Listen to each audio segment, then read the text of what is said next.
Breaking news from both coasts on the campus protests against the war in Gaza. At UCLA in Los Angeles, a pro-Palestinian encampment came under attack overnight from counter-protesters using fireworks, leading to hours of fighting between the two groups. And here in New York, we're getting an exclusive first look at the police clearing out protests in a university building in Columbia. Check out this video. It was released to us by the NYPD this morning. It shows officers breaking up tent encampments and clearing out the occupied hall at a university. Dozens were arrested. Lily Luciano and Carter Evans are covering the story on both coasts. We'll start with Carter Evans in L.A. Carter, good morning.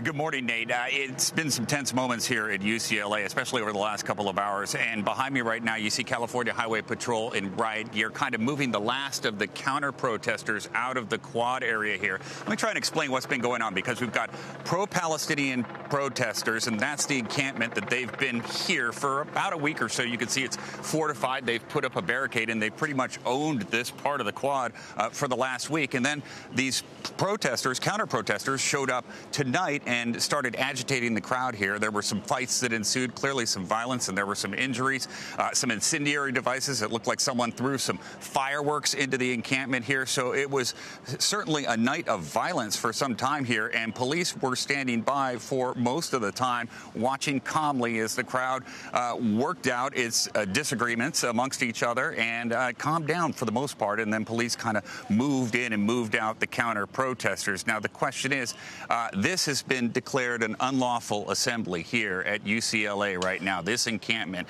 Police have cleared out the counter-protesters. They were clearly on the pro-Israel side, but they have not cleared out the Palestinian encampment yet. And we do have a lot of police here right now. You saw that group standing right there. There's probably 10 or 15 of them there, but there's another 50 right down the street, another 20 or 30 right down over there. So there are a lot of police here, and we're waiting to see if they move in on this encampment. So clearly a night of escalation, not just here on the West Coast, but also in New York, where my colleague Lilia Luciano is at Columbia University. Lilia. That's right, Carter. Yesterday, before police showed up here at Columbia, students received a shelter-in-place warning. Hours later, we saw dozens upon dozens of protesters in zip ties taken into city and police buses as their peers, protesters, and even faculty members cheered them on from the outside. Dozens of NYPD officers in riot gear entered Columbia University around 9 p.m. Some through locked gates, others seen here coming through a second-floor window of the building occupied by demonstrators Tuesday night. The officers entered Hamilton Hall at the request of the university. While inside, police cleared barricades, conducted multiple arrests, eventually clearing the building. Police also began clearing the tent encampment that had been the symbol of the protest on campus for nearly 2 weeks. Then NYPD moved further north in Harlem towards the City College campus. We were there when dozens of officers breached a gate to clear the encampment and began arresting protesters.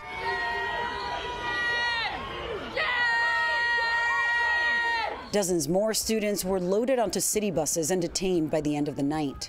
Many faculty members were outside, like this professor we spoke to, who was visibly upset over seeing so many students handcuffed. I'm just devastated that this is happening to every single campus in this country. We're letting the military in, we're letting the police in. These are just students. At a press conference before police arrived at the college campuses, Mayor Eric Adams blamed outside agitators for the chaos and urged student protesters to call it quits. We cannot and will not allow what should be a peaceful gathering to turn into a violent spectacle that serves no purpose. Wesleyan University President Michael Roth says he has not cleared the encampments at his campus, but he thinks students' efforts should be on legislators instead.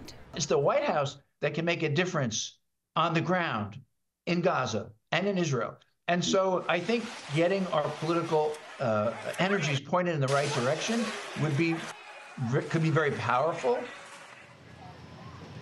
Police will now stay on campus here at Columbia until at least May 17th. Yesterday, the university said in a statement that any of the students who were inside Hamilton Hall could face expulsion. But yesterday at CUNY, I heard from a student who was saying, look, we're all here in solidarity with the suffering in Gaza, and any consequence students face is just paling in comparison. Vlad. All right, Lilia, thank you very much. In our next half hour, we'll also be talking with Eric Adams, the mayor of New York City, about the police's handling of the protests. In the Middle East, Secretary of State Antony Blinken has been speaking with Israeli Prime Minister Benjamin Netanyahu. The U.S. is pushing for more humanitarian aid and a deal to release hostages held by Hamas. Ramy Inocencio spoke to the wife of American hostage Keith Siegel, who was a former hostage herself. He joins us now from Tel Aviv. Ramy, good morning. Vlad, good morning. Secretary of State Antony Blinken has landed here in Israel for the 7th time since October 7th, when Hamas militants invaded Israel. His top line, Washington is, quote, determined to get a ceasefire that brings the hostages home. Thank you, Biden. Thank you, Blinken. Desperate for more American support, Israelis rallied outside Secretary of State Antony Blinken's hotel in Tel Aviv after stops in Jordan and Saudi Arabia. More shuttle diplomacy with Israeli President Isaac Herzog on a ceasefire. No delays, no excuses. The time is now. I feel like I'm broken up into pieces. For Aviva Siegel, her American husband Keith is still being held by Hamas. It's day 207. This proof of life video released just days ago. I know that Keith has had enough. My family's had enough. My country's had enough. Aviva herself was a hostage, released after 51 days. She, her daughter, and the families of other American hostages had a face-to-face with Blinken. Take us inside the room. What was the feeling there? The feeling was really grateful. I think we all feel, and not only the American citizens, I think Israel feel really grateful for what the United States has been doing since October 7th. In Jerusalem, Blinken pushed Israel's Prime Minister Benjamin Netanyahu to increase desperately needed aid to Gaza. Israel says it has taken steps to allow more aid in by land and by sea. The UN has not stopped warning of impending famine, and Netanyahu has warned the military's invasion of Rafah will happen soon. And CBS News has learned the White House is now considering welcoming certain Palestinians to the United States from Gaza as refugees from the war. The focus is on immediate family members of American citizens or permanent residents, but only if they pass eligibility, medical, and security screenings. Jerika. All right, Ramy Inocencio in Tel Aviv, thank you. Here at home, the tornado threat in the central U.S. just won't stop. A twister killed one person in Westmoreland, Kansas yesterday as it tore through the tiny city northwest of Topeka, the state capital. Elise Preston is in Westmoreland with a look at the damage left behind. Elise, what are you seeing? Jerika, it's just devastating. The tornado destroyed nearly 24 homes in Westmoreland, like this one. Powerful winds forced 2 trees to crash down on this house, smashing it in nearly half. What's left of the roof is just mangled and twisted about. And the family's belongings no longer inside their house. They're scattered just everywhere alongside this driveway and side yard with these 2 totaled cars. Here's video of the tornado striking down Tuesday afternoon. It stripped this building down to its metal frame and reduced others to rubble. The tornado also twisted power lines, leaving the entire town in the dark. Utility crews have been working all around us for the last several hours. In Oklahoma, a twister touched down in Cordell, damaging several buildings. It also hit a gas station in the public school. No major injuries were reported. Now, the new damage comes just days after more than 30 tornadoes touched down over the weekend across the state. On Tuesday, President Biden approved a federal disaster declaration providing funding for rebuilding. Here in Westmoreland, the small town of just about 750 people is being forced to stay inside while crews work to clean up the dangerous aftermath of this tornado. Meanwhile, more storms are on the way, hitting several states today, from Nebraska to Kansas. Nate? Elise, thank you. Severe storms have also caused dangerous flooding in southeast Texas. Heavy rain on Sunday and Monday left some rivers at the highest levels they've seen in nearly 5 years. Let's bring in meteorologist Stephanie Abrams with our partners at the Weather Channel. Steph, good morning. Nate, good morning. It's not just Texas. The rain has been on repeat through the center of the country since last week. We've seen 5 to 8 inches in just the last 7 days. Great for the drought, but it's forced several rivers out of their banks. In fact, the Trinity River in Texas will stay in major flood stage for the next few days, and through Friday, another couple of inches will fall on these waterways. But deep convection could lead to rainfall rates over 2 inches an hour, causing more flooding in the Lone Star State. Warm, moist, buoyant air will rise up, cool, condense, and form storms that could produce hail the size of a large apple. And we could also see damaging winds and a few tornadoes. The storm and the flood threat is going to shift east tomorrow evening, and it is going to linger into the overnight hours. For more in-depth coverage, you can watch the Weather Channel on cable or live on your favorite TV streaming devices. Nate, flooding causes the second most weather-related deaths in the U.S. Wow. Stephanie Abrams, thank you. We are learning more about the circumstances of the ambush that killed 4 law enforcement officers in Charlotte this week. Manuel Bojorquez spoke to an eyewitness with a dramatic account of what happened and to a friend of one of the victims.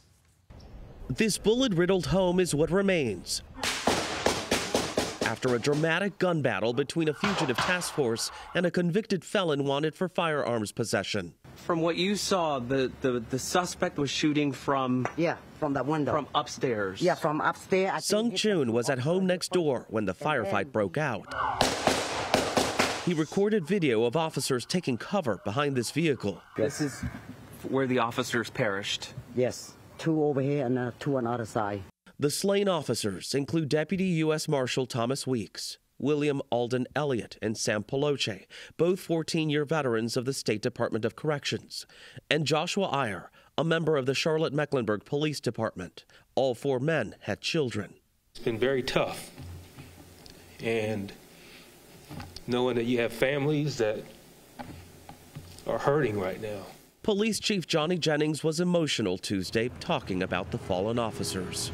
Officer Iyer was just a few weeks ago, I'm shaking his hand, congratulating him for being Officer of the Month. Jennings says Iyer was shot while trying to assist a task force member.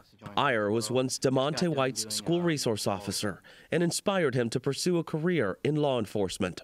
I will remember that the impact that he made in our school and the community, as he did every day, putting on that badge and come out here and protect and serve. And I remember that there's really not that many guys like Joshua. And behind me is Officer Iyer's police vehicle draped in the U.S. flag and covered with flowers, serving as a memorial. The suspect in this case was also killed. Nate? A heartbreaking tragedy. Manuel, thank you. A historic shift is coming in the federal government's drug policy. Many states have legalized marijuana, but it is still illegal at the federal level. Now, sources tell CBS News the Justice Department is ready to reclassify marijuana as a less dangerous drug. Ed O'Keefe is at the White House. Ed, what else can you tell us? Nate, good to see you. You know, since 1970, marijuana has been labeled what's called a Schedule I drug, one of the most dangerous alongside ecstasy, heroin, and LSD. Well, now the Drug Enforcement Administration is recommending marijuana be classified down to a Schedule III drug, alongside meds like Tylenol with codeine or anabolic steroids. It would acknowledge the medical uses of cannabis, but it would not legalize marijuana for recreational use. 24 states and Washington, D.C. have legalized marijuana. 14 others permit its use for medical reasons. There's been no official comment from the White House, but CBS News has learned the Attorney General, Merrick Garland, is signing off on this Justice Department proposal, which would open the door to cannabis companies being able to write off expenses and access bank loans. News of this big potential change comes just 6 months before the next presidential election. Last year, a CBS News poll found nearly 2 in 3 Americans think recreational use should be legal, which shows this has broad public support in addition to bipartisan backing. This is considered just a step in the process, and a final ruling by regulators is still likely months, if not a year away. Sharika? All right, Ed, we'll stay tuned. Thank you. A new abortion law goes into effect today in Florida, sharply restricting the procedure after 6 weeks before many women know that they are pregnant. That means almost every state in the South has severe limits on abortion. In most, it's nearly outlawed. Caitlin Huey-Burns is in Jacksonville. Caitlin, good morning. Good morning, Nate. Well, Florida had seen an influx of patients from out of state as it was one of the last remaining places in this region with fewer restrictions. Well, that all changes today. And with this new law, providers are bracing for the impact far beyond the procedure. There's fear. there's uncertainty. Jacksonville doctor Shelley Tien stood ready to see patients until the stroke of midnight when Florida's 6-week abortion ban was set to take effect. It is, in essence, a total and a complete abortion ban. As a physician, what is it like for you operating under these circumstances? Sure, and I think, certainly it's stressful. We see physicians that are scared to take care of basic issues, and we've seen patients turned away from emergency rooms, delivering in public floor bathrooms. I mean, really, really awful scenarios. Florida's new law includes exceptions for rape, incest, fetal abnormalities, and life of the mother. It's a victory. State Republican lawmaker Dean Black voted for the 6-week ban. We think we have a good law, a compassionate law, a moral law. It can serve as a guide for other states. Former President Donald Trump, a Florida resident, has criticized the new law, but in a Time magazine interview published Tuesday, he reiterated his stance that the states are going to make those decisions. When asked whether states should monitor women's pregnancies so they can know if they've gotten an abortion, Trump replied, "I think they might do that." Again, you'll have to speak to the individual states. Later adding, "It's irrelevant whether I'm comfortable or not." Here, Donald Trump just said to Time magazine, "It's shocking," after bragging about overturning Roe and saying women should be punished for accessing reproductive health care. And Florida voters will have a chance to weigh in this fall with a ballot measure that would enshrine abortion rights into the state's constitution. And that has attracted the attention of the Biden campaign. Vice President Kamala Harris will be here in Jacksonville later today as part of her nationwide reproductive freedom tour. Nate? Caitlin, thank you.